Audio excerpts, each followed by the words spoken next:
স্মার্টফোনটা কিনতে 15,000-এরও কিছুটা কম টাকা খরচ করতে হয়েছে। কোন ফোন? এটা মনে হয় দেখে আপনাদের বুঝতে আর বাকি নেই। আইফোন 17 Pro Max, তাই তো দেখছেন। এই ডিভাইসটা কিনতে বাংলাদেশি টাকায় 15,000-এরও কম টাকা খরচ করতে হয়েছে। আমার হাতে আরও একটি আইফোন 17 Pro Max রয়েছে, যেটা বাংলাদেশের প্রথম দিনেই কেনা হয়েছিল এবং আমার কাছে এসেছিল, এবং এটার দাম 2 লক্ষ প্লাস বা 3 লক্ষের আশেপাশে ছিল। কিন্তু এই ডিভাইসটা কিনতে আমাদের 15,000 টাকার বেশি খরচ করতে হয়নি, বরং তার থেকে কিছুটা কম টাকাই পাওয়া গেছে। IPhone 17 Pro Max। ঘটনাটা কি ভাই লোক? ইচ্ছা করে নাকি 15,000 টাকায় পেলে এরকম জিনিস কিনতে? আস্তে দাঁড়ান, পরে কিনেন। আমার হাতে রাইট নাও যে ডিভাইসটা দেখছেন, এটার নাম আইফোন 17 Pro Max। এটার নাম আইফোন 17 Pro Max, অ্যাপলের লোগো রয়েছে, সবকিছু ঠিক আছে, কিন্তু ইহাতে আপনি গুগল প্লে স্টোর চালাতে পারবেন। আর কিছু বলা লাগবে? আই থিঙ্ক আপনি বুঝে ফেলছেন। হ্যাঁ, এটা একটা clone phone, clone copy, but same to same, but different. আপনি যখন পাশাপাশি ধরবেন, সাইড থেকে দেখবেন, সামনে ডিসপ্লেও দেখবেন, হ্যাঁ ডাইনামিক আইল্যান্ডও আছে, অবশ্যই আছে এই যে, কিন্তু লোয়ার চিনটা মোটা। আবার আপনি যখন অরিজিনাল আইফোন ধরবেন, খুব প্রিমিয়াম একটা ফিল পাবেন, একটু ওয়েট বেশি। এটার ক্ষেত্রে ওয়েট একটু কম, অনেক কিছু দিয়ে হয়তো ওয়েট বাড়ানো ট্রাই করছে, স্টিল একটু ফেক ফিল দেবে আপনাকে, কারণ এটার বডি ফ্রেমে মেটাল রয়েছে, রিয়ার প্যানেলে গ্লাস রয়েছে, এইটার রিয়ার প্যানেলে প্লাস্টিক মনে হয়, আর এইটার বডি ফ্রেমটাও প্লাস্টিকেই তৈরি। আপনি যখন ডিসপ্লে দিকে তাকাবেন, রেজলিউশন কম রয়েছে, অ্যাপলের যে XDR রেটিনা এরকম টাইপের ডিসপ্লে না, অবশ্যই এটা একটা IPS LCD প্যানেল, যেখানে আপনি only 60 Hz high refresh rate দেখবেন, বাট ডাইনামিক আইল্যান্ড আছে। এখন তারপর অনেকেই আছে 15,000 টাকায় সে যদি এরকম একটা ফিল দিতে পারে, হাতে নিয়ে ঘোরে, তার খুব ভালো লাগবে, মনে কাজ হোক না হোক, কিন্তু তার এরকম একটা ভাইব নেওয়া লাগবে, একটা ফ্লেক্স নেওয়া লাগবে, তাদের হিসাব আলাদা। দেখুন বক্সটাও কিন্তু ভাই সেম একেবারেই সেম, ইভেন ভিতরে বক্স কন্টেন্টও দেখতে ওরকমই লাগবে, কোনো কিছুই তফাৎ নেই। প্রশ্ন অনেকে থাকতে পারে, ভাই এই জিনিস কোথায় পাওয়া গেল? আমি তো কিনতে চাই। আস্তে, বাংলাদেশে এই জিনিস অবৈধ। আপনাদেরকে আমি বলবো, কোনোভাবে এই জিনিস কেনার দরকার নেই। বাংলাদেশে পাওয়া গেলে যেতে পারে, অনেকে বিক্রি করে লুকিয়ে, অনেক কিছুই তো হয় বাংলাদেশে, কিন্তু স্ট্রিক্টলি বলবো এই জিনিস আপনি কিনেন না, সেটা হবে দেশদ্রোহী কাজ। তাহলে আমার কাছে কিভাবে আসলো? আচ্ছা, ওই প্রসঙ্গে আমরা একটু পরে আসি। চলেন আগে একটু সাইড বাই সাইড দেখি, অরিজিনালটার সাথে কম্পেয়ার করতে গেলে ওনার কি অবস্থা, বা এইটার একটা ছোটখাটো ওভারভিউ বা রিভিউর মতো আমরা তুলে ধরি। বাই দ্য ওয়ে, আজকের ভিডিও স্পন্সর কে জানেন? আমাদের টাইজো। এবং চলে আসছে রমজান মাস, ঈদের মাস, সো পাঞ্জাবি তো কিনতে হবে, রাইট? টাইজোতে নতুন কালেকশন চলে আসছে, একদম 10% ডিসকাউন্টেই আপনারা আমাদের পাঞ্জাবিগুলো নিতে পারবেন। অবশ্যই ভিডিও ডেসক্রিপশনে আপনাদের জন্য লিঙ্ক দেওয়া থাকবে, আর SAM10 এই কুপন ব্যবহার করলে আপনি 10% ডিসকাউন্ট পেয়ে যাবেন। এবং এটুকু শেয়ার করে বলা যায়, মার্কেটের ওই সেম কোয়ালিটির পাঞ্জাবির তুলনায় আমাদের দাম কিছুটা কম থাকবে। I hope. শুরুতে এই দুটো স্মার্টফোনকে যদি আমরা সাইড বাই সাইড দেখি, আমার ডান হাতে অরিজিনালটা রয়েছে আর লেফট হ্যান্ডে ফেকটা, ক্লোনটা রয়েছে। আপনারা সেম ডিজাইন দেখবেন, সবকিছু সেম দেখলেও কালারে কিছুটা তফাৎ লক্ষ্য করবেন।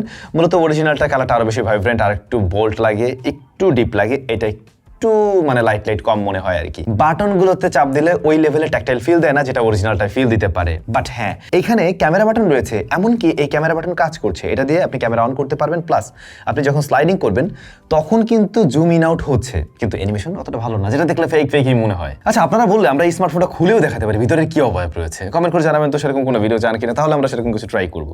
যাই হোক, এর পরবর্তী বিষয়বস্তু, বাকি পোর্টস এন্ড বাটন সবকিছু সেম দেখবো আমরা, কিন্তু নিচের দিকটাতে অরিজিনাল আইফোনটাতে যে দুইটা স্ক্রু রয়েছে টাইপ সি এর পাশে, এইটার ক্ষেত্রেও দুইটা স্ক্রুর মতো আছে, বাট ওটা প্রিন্টেড, ওটা স্ক্রু না, জাস্ট প্রিন্টেড দিয়ে রেখেছে। এটা মনে হয় ওই যে ইউনিবডি স্টাইলে খুলবে, জাস্ট একটু হিট দিলে খুলে আসার পসিবিলিটি আছে। এবার যদি সামনে ডিসপ্লেতে চলে আসি, হ্যাঁ দুটোর ক্ষেত্রে আমরা ডাইনামিক আইল্যান্ড তো দেখছি, বাট এইটা ডাইনামিক আইল্যান্ডটা একটু ছোট মনে হবে আপনার কাছে, এবং এইটার যে রাউন্ডের যে কর্নার এরিয়াগুলো আর কি, এজ এরিয়াগুলো, ওইটা আপনার কাছে একটু স্কোয়ারি শেপ লাগতে পারে, বা একটু কোনার মতো এরকম মনে হবে, যেটা অরিজিনাল আইফোনের ক্ষেত্রে একেবারেই রাউন্ডেড বা পিল শেপ যেটাকে বলা হয় ওরকম। আর লোয়ার চিন দেখলে আপনি অরিজিনাল আইফোন তো দেখবেন সুপার সিমেট্রিক্যাল, বাট এইটার ক্ষেত্রে লোয়ার চিন বেশ কিছুটা মোটা। কস্ট রাইটিং তো করতে হবে ভাই, 15,000 টাকার নিচে আপনি এই ফোন পেয়ে যাচ্ছেন, চিন্তা করা যায়। আমার কাছে যেটা মনে হয় ভাই, এই ডিজাইন, এটার মাঝে যে ওরা মোটামুটি একটা ইউআই যেটা ব্যবহার করছে, হুবাহু একদম কপি ক্যাট, কোনো ধরনের এখানে তফাৎ নেই। হঠাৎ করে যে কেউ দেখলেই দেখতে পাবে তার ফোনটা 1 টেরাবাইটের, এটা 1 টেরাবাইট ভ্যারিয়েন্টের ফোন এরকম দেখাচ্ছে। আনবিলিভেবল।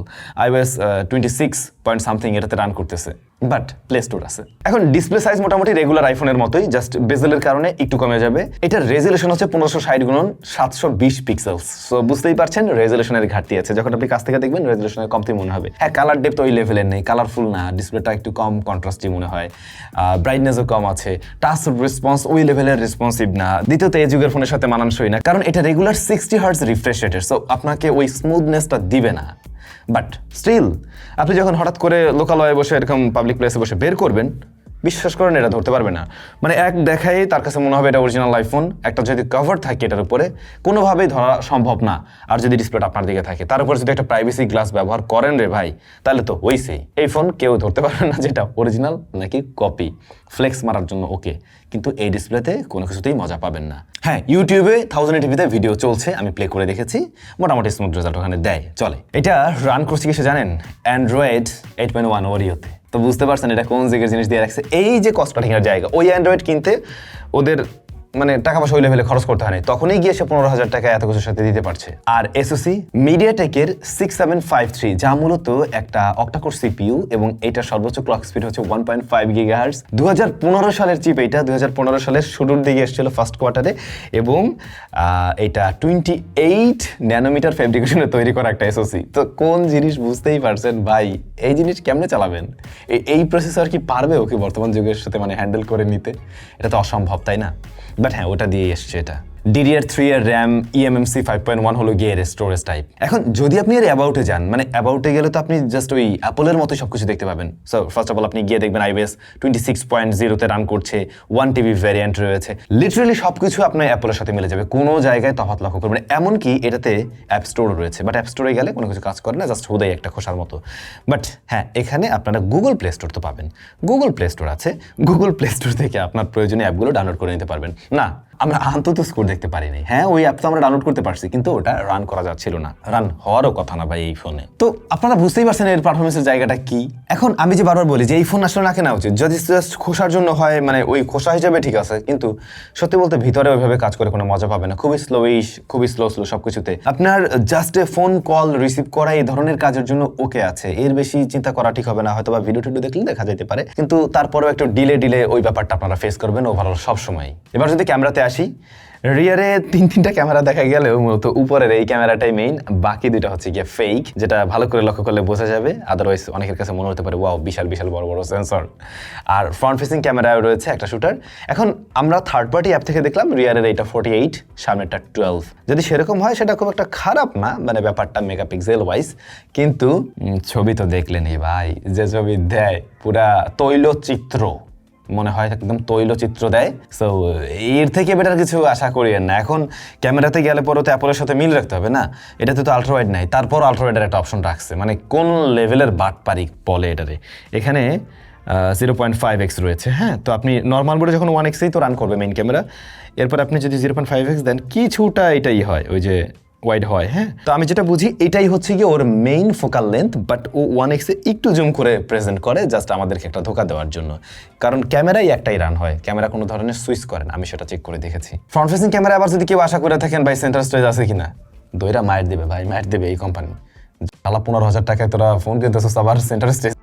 তো ক্যামেরাও বুঝলেন একেবারেই ভালো না, জাস্ট ওই ব্যাক সাইড দেখানোর জন্য এখানে ঠিক আছে। এরপরে ব্যাটারিটা আমরা ওই থার্ড পার্টি অ্যাপের থেকে জানতে পারছি এখানে 5000 mAh আছে। এমনিতে চার্জ থাকে, একদিন চার্জ থাকে, সত্যি কথা যেটা, একদিন চালানো যায় এই ফোনটা। আমার যে বড় ভাই উনি নিয়ে আসছিলেন আর কি, লিমন ভাই, উনি নিজেই এটা কয়েকদিন ব্যবহার করছে গত ডিসেম্বরে, বুঝছেন। তো উনি বললো যে ভাই একদম রেগুলার ওইভাবে ব্যবহার করলেও একদিন ব্যবহার করা যাচ্ছে, সমস্যা নেই, কিন্তু ওভারঅল যেটা হয় টোটাল ফোনটা একটু স্লো। এখন উনি চায়নায় গিয়েছিল কিছুদিন আগে, চায়নায় গিয়ে উনি তখন এই জিনিসটা দেখে বেশ ইন্টারেস্টিং লাগছে। উনি এমনি নর্মালি একটা অরিজিনালটি ব্যবহার করে, বাট ওনার দেখে ভালো লাগছে বলে উনি নিয়ে আসছিল। এবারে সেদিন ওনার ওখানে আমি গেলাম, দেখার পরে বলে ভাই আপনার জন্য একটা ইন্টারেস্টিং জিনিস আছে দেখেন। এই তা আমি ভাবলাম আপনাদের সাথে একটু এরকম জিনিস হয় একটু শেয়ার করি। তো এই আর কি, আমরা এর আগেও আরেকটা ভিডিও করছিলাম, সে মনে হয় আরো 3 বছর আগে, তো সেম জিনিস আবারও দেখলাম। বাট আমি আপনাদেরকে রিকোয়েস্ট করবো এই জিনিস আসলে কেনার প্রয়োজন নেই, টাকা কম দেখলেও কিনে আসলে ওই মজা পাবেন না, শুধু ওই ব্যাক সাইডের ডিজাইনটাই আপনার হাতে থাকবে, আদারওয়াইজ কিছু না। আর তাছাড়া এটা যেহেতু একটা অবৈধ জিনিস, এটা বাংলাদেশ থেকে এভাবে না কেনাটা উচিত হবে। মানে আনঅফিসিয়াল ক্রেন গ্রে মার্কেটের সেই হিসাব আলাদা, বাট এই ক্লোনের হিসাব কিন্তু টোটালি ডিফারেন্ট, ক্লোনের কাছে যাওয়া উচিত না। এখন এটা কি করা যায়, একটু খুলে দেখাবো নাকি ভিতরের অবস্থা কিভাবে কি তৈরি, তাহলে আমরা খুলতে পারি, নাকি এটা আপনাদের মধ্যে থেকে কেউ একজন ফ্রিতে পেয়ে গেলে, গিভ আওয়ে হলে ভালো হয়, একটু কমেন্ট করে জানেন। আর ঈদের পাঞ্জাবি কিনতে হবে, চলে যান টাইজোতে, ডেসক্রিপশনে লিঙ্ক তো আছে।